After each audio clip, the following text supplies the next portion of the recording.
O Muslims, let me tell you something that you should need to know. There's a report that's been put out. This report has been developed in America. It is what most of the governments in the world today are using as a ruler and a parameter to judge Muslims, to evaluate Muslims, to diagnose Muslims. And let me read to you what they have said concerning us. They, the so-called non-Muslim experts, have politically and ideologically grouped us into the following categories. They said that the Muslims of the world are of basically 4 different kinds. They're talking about Ta'ifiyah now. They are fundamentalists, they are traditionalists, they are modernists, and they are secularists. Let me define those terminologies for you. We want to establish the Quran and the Sunnah. We want to follow the 3 generations of Islam. No, we do not want bid'ah. We don't want ghulu. We don't want excess. We want the Islam, the Quran, and the Sunnah in all our actions, and that's it. They call us, those who say that, fundamentalists. Although in Islam there's nothing called fundamentalism. Then there are the traditionalists. These are the people who also say they follow the Quran and the Sunnah, but they hold on to a certain classical tradition. They say we are Wahhabi. They say we are Hanafi.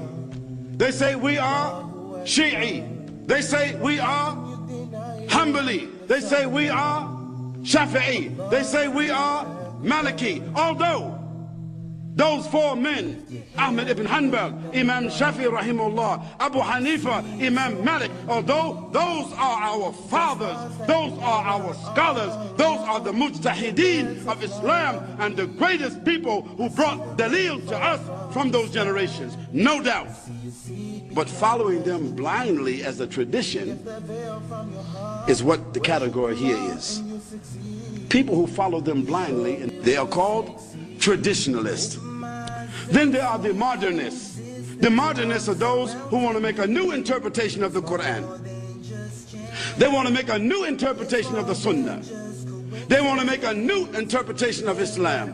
In fact, they are the people who may want to join all the religions together. Wahdatul Adyan. That is, they want to join with all the religions together. Hinduism, Buddhism, Christianism, Semitism, so on, so on, so on, so on, so. Make it one all religion.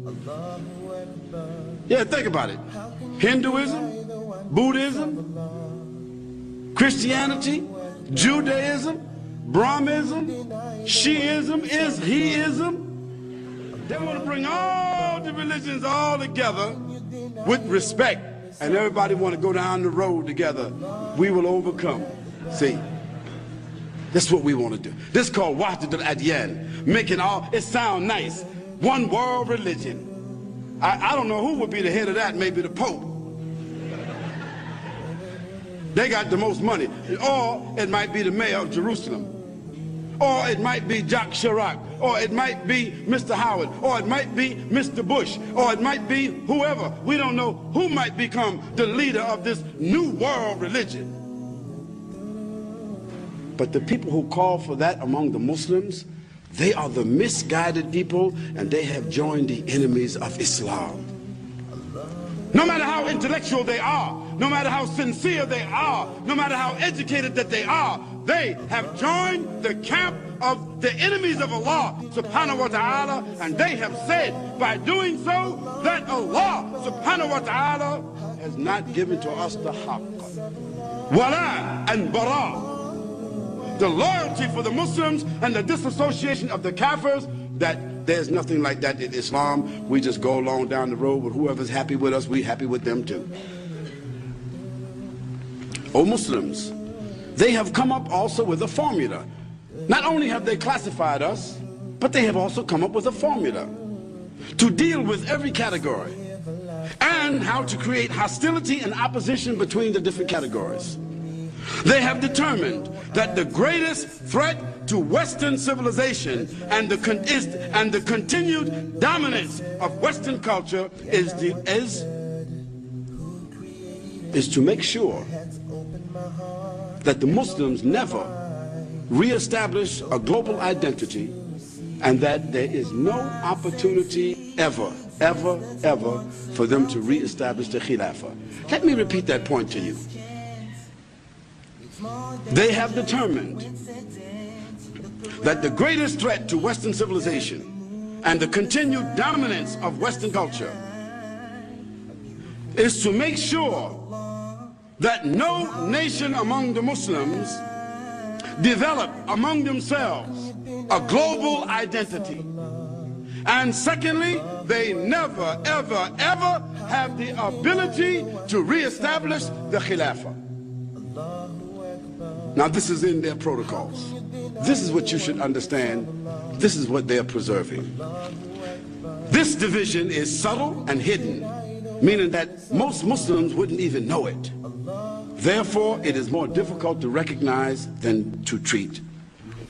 The non-Muslims who consider themselves as authorities and experts on Islam and Muslims have observed the following. Listen to this, please. The Muslims in the world are divided into the following basic socio-political groups: Asians, Arabs, Africans, those of the Far East, those of the Near East, those of European, American, and Australian backgrounds, although those are of the minority, those of Slavic and Russian backgrounds, although they are also a negligible population, and those of South America. This is what they said. Look how they divide us. Our objective is to polarize these ethnic groups. That means to keep these ethnic groups from uniting together and exploit their cultural differences. In this way, we can maximize our global agenda and we can minimize any global threat from them. Subhanallah. Look how clear they are. Look how bold they are. Look how blatant they are. And look how accurate they are. How can you deny the oneness of Allah? Allahu Akbar.